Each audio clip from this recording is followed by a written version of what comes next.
Halo semuanya, perkenalkan nama saya Kela Enda Irunisa. Saya dari Fakultas Ekonomi, Program Studi D3 Akuntansi. Jadi, di sini saya akan membahas tentang deskripsi perusahaan dagang. Indikator pencapaian kompetensinya adalah mendeskripsikan karakteristik perusahaan dagang, mengelompokkan transaksi pada perusahaan dagang, mengelompokkan akun-akun pada perusahaan dagang. Pengertian perusahaan dagang. Perusahaan dagang adalah perusahaan yang kegiatan usahanya membeli barang dagangan dengan tujuan dijual kembali tanpa mengubah bentuk dari barang tersebut. Contohnya, toko sembako, agen, dan supermarket. Adapun ciri-ciri perusahaan dagang: 1. Pendapatan utama berasal dari penjualan barang dagangan. 2. Biaya utama adalah harga pokok barang dan biaya lainnya. 3. Dalam akuntansi terdapat akun persediaan barang dagangan. 4. Sebagai perantara antara produsen dan konsumen. 5. Bentuk barang yang dibeli dan dijual sama. 6. Tujuan utama mencari laba dengan menjual barang lebih tinggi dari harga belinya. 7. Kegiatan utamanya adalah penjualan. Adapun akun-akun khusus pada perusahaan dagang. 1. Akun utang dagang. 2. Akun piutang dagang. 3. Akun pembelian. 4. Akun retur pembelian. 5. Akun potongan pembelian. 6. Akun beban angkut pembelian. 7. Akun penjualan. 8. Akun retur penjualan. 9. Akun potongan penjualan. 10. Akun beban angkut penjualan. 11. Akun beban pemasaran. 12. Akun beban administrasi dan umum.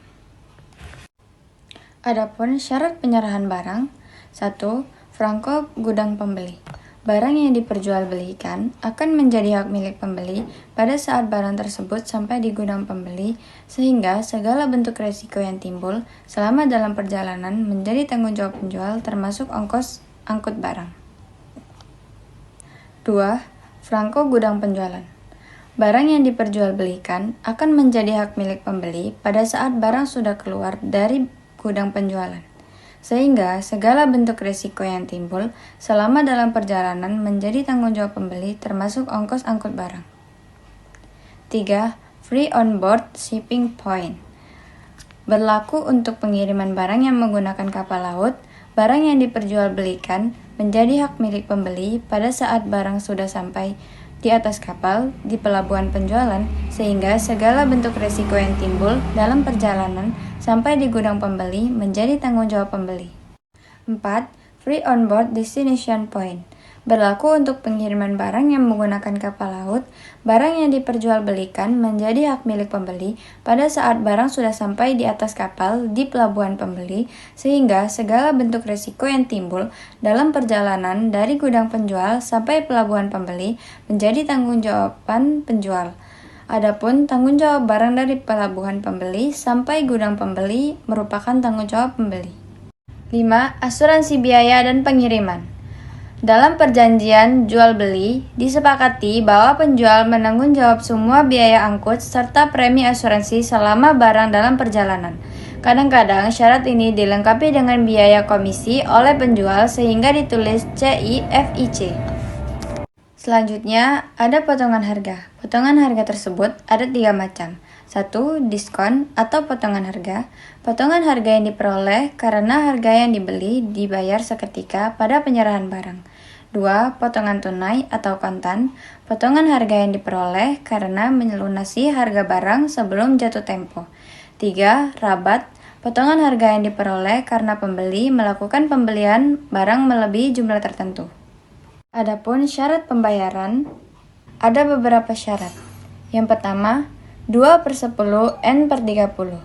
Pembeli akan mendapat potongan harga sebesar 2% dari harga faktur apabila membayar dalam jangka waktu tidak melebihi 10 hari setelah tanggal faktur. Batas waktu pembayaran adalah 30 hari setelah tanggal faktur. 2. N/10 EOM atau end of month. Faktur harus dilunasi paling lambat 10 hari setelah akhir bulan tanpa mendapat potongan.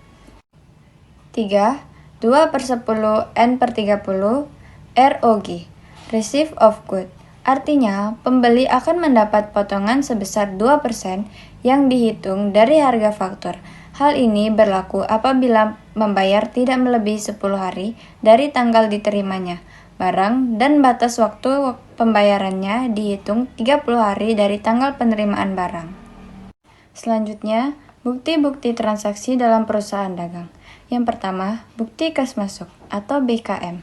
BKM ini adalah tanda bukti bahwa perusahaan telah menerima uang secara tunai atau cash, misalnya penjualan tunai, penerimaan pendapatan, maupun penerimaan piutang dagang. 2. Bukti kas keluar atau BKK.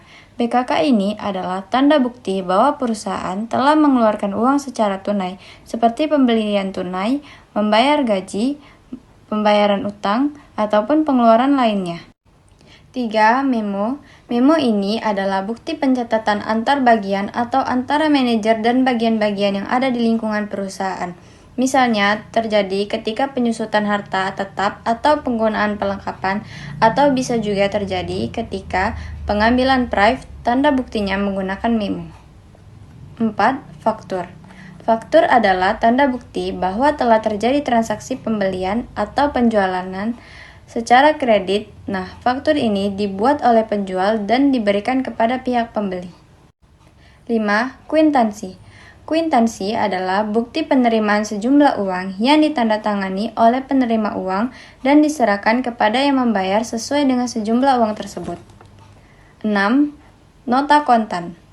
Nota kontan adalah bukti atas pembelian sejumlah barang secara tunai. Nota dibuat oleh penjual dan diberikan kepada pembeli. 7. Nota debit. Nota debit adalah bukti bahwa perusahaan telah mengirim kembali barang yang telah dibeli oleh langganannya yang disebabkan oleh berbagai hal. 8. Nota kredit. Nota kredit adalah bukti bahwa perusahaan telah menerima kembali barang yang sudah dijual kepada pembeli karena sesuatu hal. 9. Cek. Cek adalah surat perintah yang dibuat oleh pihak yang mempunyai rekening di bank agar bank membayar sejumlah uang kepada pihak yang namanya tercantum dalam cek tersebut. Sekian dari aku, terima kasih yang sudah menonton video ini.